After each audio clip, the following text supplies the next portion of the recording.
पंछी मिलजुल कर रहा करते थे। वो हमेशा मुश्किल वक्त में एक दूसरे की मदद किया करते थे। उसी जंगल में 4 दोस्त रहा करते थे, जिसमें से एक का नाम लाडो चिड़िया था, जो जंगल के सभी पक्षियों में सबसे समझदार और दयालु चिड़िया थी। दोस्तों, कल मैं और कालू भैया नदी के किनारे पानी पी रहे थे। तभी वहाँ पर सहारा जंगल के कुछ परदेसी पंछी आए और उन्होंने कहा कि इस बार हमारे जंगल में बहुत ठंड पड़ने वाली है, इसलिए हम सब पंछियों को अनाज इकट्ठा कर लेना चाहिए। साथ साथ हमारे घोंसले भी हमें पक्के करने चाहिए। अरे लाडो बहन, तुम इतनी परेशान क्यों हो रही हो? ठंड तो हर साल आती है और हम यूं ही सर्दी गुजार लेते हैं, तो इसमें चिंता करने की क्या बात है? तुम चिंता मत करो, कुछ भी नहीं होगा।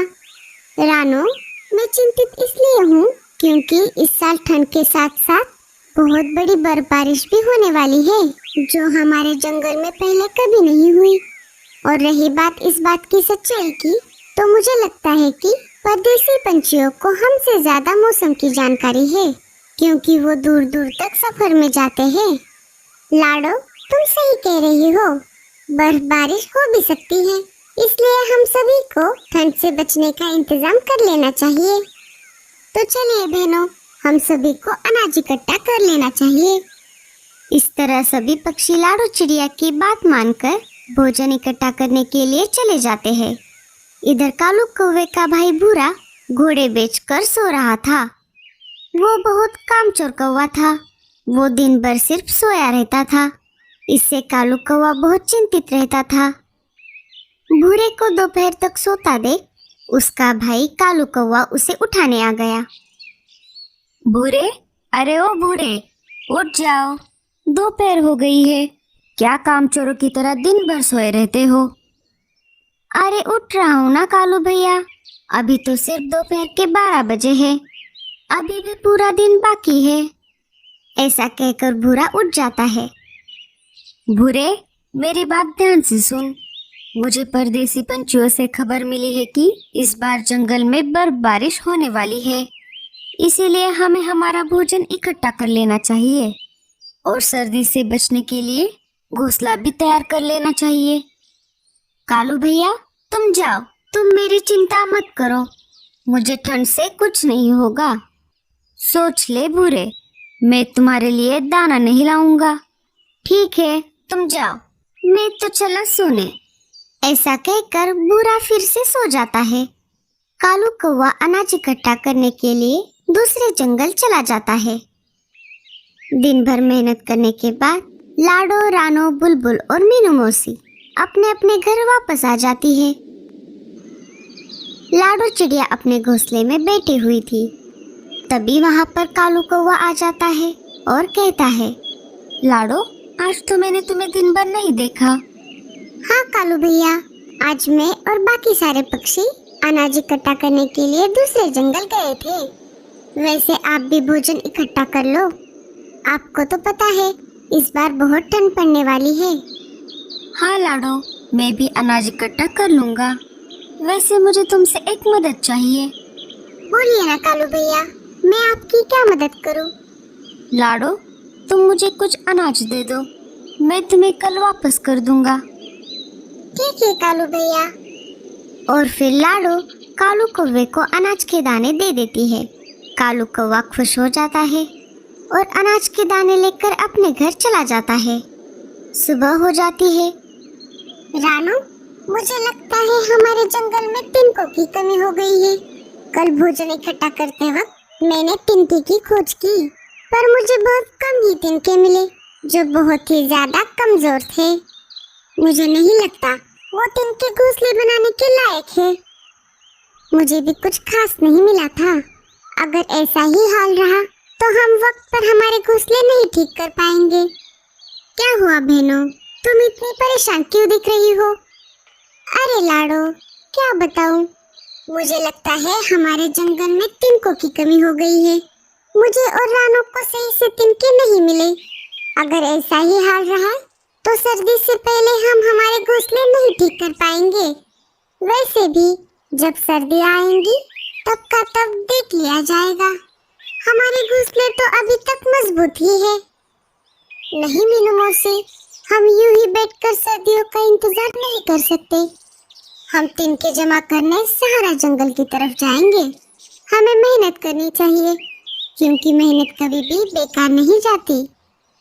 ठीक है लाडो, इस बार हम तुम्हारी बातें मान लेते हैं। और सभी पक्षी उड़कर सहारा जंगल की तरफ चले जाते हैं।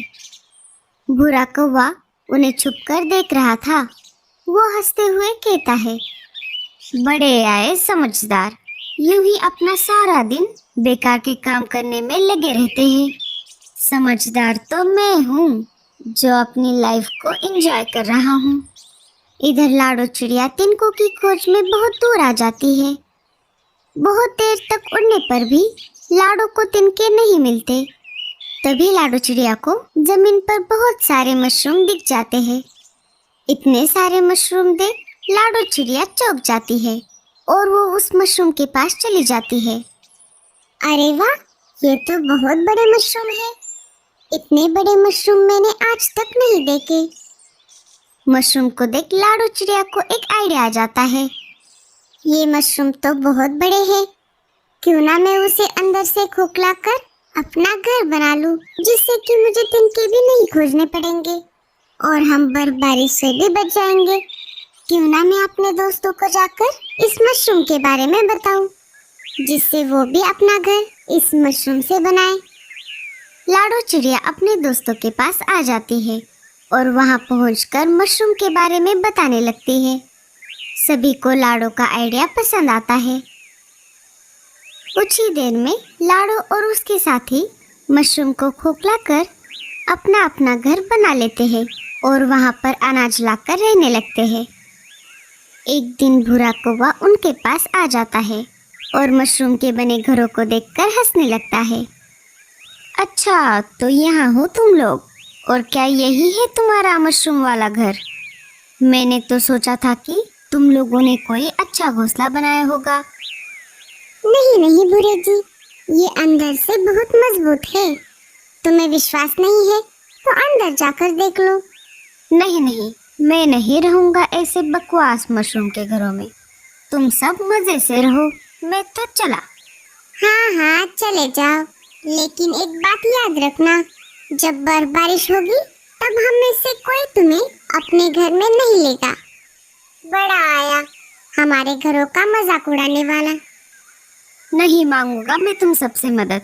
तुम सब मत रहो ऐसी गलतफहमी में कि बारिश होगी। और फिर भूरा वहां से उड़कर चला जाता है। कुछ दिन ऐसे ही गुजर जाते हैं। सर्दियों का मौसम आ जाता है। सब तरफ ठंडी ठंडी हवाएं चलने लगती है। पूरे जंगल में सन्नाटा छा जाता है। सभी पंछी अपने अपने घरों में डरे हुए बैठे थे। इधर भूरा पहले तो ठंडी ठंडी हवाओं का मजा ले रहा था, लेकिन जैसे जैसे ठंड बढ़ती जा रही थी अब वो परेशान होने लगा था। कुछ ही देर में बारिश भी शुरू हो जाती है, जिसे देख भूरा और भी ज्यादा घबरा जाता है। अरे अरे, ये अचानक से इतनी सर्दी कैसे बढ़ गई और अब तो बारिश भी शुरू हो गई। मैंने गलती कर दी जो मैंने लाडो की बात नहीं मानी। लाडो ने ठीक ही कहा था कि इस बार बारिश भी होगी। अब मैं क्या करूं? मैं एक काम करता हूँ, मैं लाडो चिड़िया के पास चला जाता हूँ, वो जरूर मेरी मदद करेगी। ऐसा सोचकर भूरा लाडो के पास जाने ही वाला था कि तभी लकड़ी का टुकड़ा उसके सिर पर गिर जाता है और वो बेहोश हो जाता है। बारिश के कारण भूरा कौवा बर्फ में दबने लगता है। सुबह हो जाती है। सभी पक्षी तो अपने मशरूम वाले घरों में थे। सिर्फ भूरा ही था जिसने अपना घोंसला मजबूत नहीं किया था। लाडो को भूरे की चिंता होने लगी थी। हम सब पक्षियों ने तो अपने मशरूम वाले घर बना लिए, सिर्फ भूरे ने ही नहीं किया। मैं एक काम करती हूँ, मैं जाकर उसे देखती हूँ कि उसने रात वाले तूफान का कैसे सामना किया। लाडो भूरे के घोंसले के पास आ जाती है। उसने देखा कि भूरा बर्फ में जमा हुआ था। अरे, ये क्या हो गया? भूरा तो बर्फ में दबा हुआ है और इसके सिर पर तो चोट भी दिख रही है। मैं एक काम करती हूँ, जल्दी से सभी को बुला कर लाती हूँ। मैंने तो पहले ही कहा था कि वो भी हमारे साथ मशरूम के घर में रहे, पर वो कहाँ मानने वाला था। उसने मेरी एक भी नहीं सुनी और अब देखो भुगत रहा है ना। वो सब रहने दो मीनू मौसी, अब हमें भूरे को ठीक करना होगा। ठीक कहा तुमने लाडो, मैं जाकर डॉक्टर उल्लू चाचा को बुला कर लाता हूँ। कालू भैया, मैं भी आपके साथ चलूंगी। ठीक है, चलो मेरे साथ। उल्लू चाचा, अरे ओ उल्लू चाचा, जल्द से दरवाजा खोलिए। मैं हूँ कालू, थोड़ी इमरजेंसी है। कालू की ये बात सुनकर उल्लू चाचा बाहर आ जाते हैं। अरे कालू तुम, और कैसे इमरजेंसी है? कालू सारी बातें उल्लू चाचा को बता देता है। हाँ हाँ, तुम चिंता मत करो, मैं अभी दवाई लेकर तुम्हारे साथ चलता हूँ। इधर सभी पंछियों ने मिलकर भूरे को बर्फ से बाहर निकाल लिया था। सभी भूरे के पास आ जाते हैं। उल्लू चाचा भूरे को दवाई पिला देते हैं और उसकी मलहम पट्टी कर देते हैं।